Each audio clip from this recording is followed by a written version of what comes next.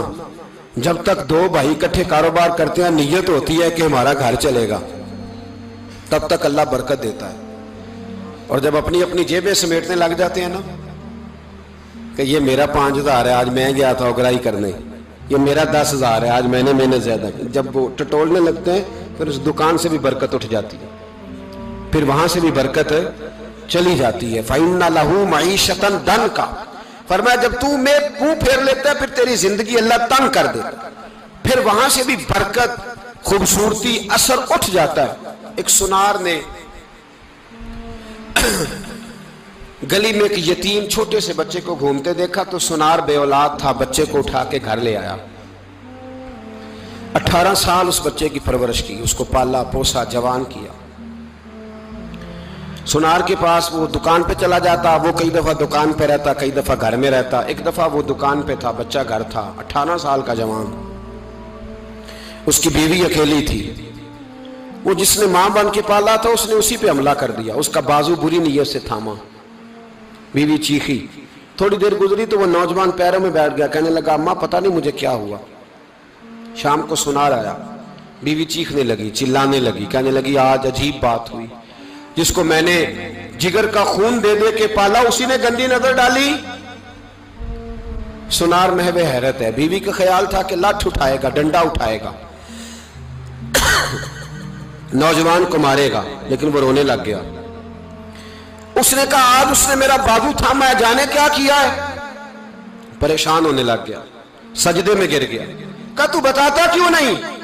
تو وہ سنار کہنے لگا اس کی غلطی نہیں، 18 سال کے بعد آج مجھ پر بھی شیطان سوار ہوا تھا۔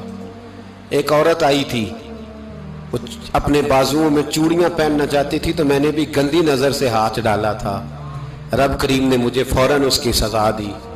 جن کے گھروں میں بیٹیاں ہوتی ہیں ان کی نظریں گندی نہیں ہوتی، جو بیٹیوں کے باپ ہوتے ہیں، جو بہنوں کے بھائی ہوتے ہیں، ان کی نظریں گندی۔ اور اگر تو ٹیلی فون کرتا ہے، تو کسی عورت کے ساتھ تعلق رکھتا ہے، تو یہ بات لکھ لے، امام فخر الدین رازی 1، علامہ اسماعیل حقی 2، ملا جلال الدین رومی 3، امام خازن 4، امام جلال الدین سیوطی 5 حدیث کے استاد اور محدث لکھتے ہیں کہ اگر تو کسی پر گندی نظر ڈالے گا تو تیرا گھر بچ سکتا، یاد رکھ نہیں بچے گا۔ اس لیے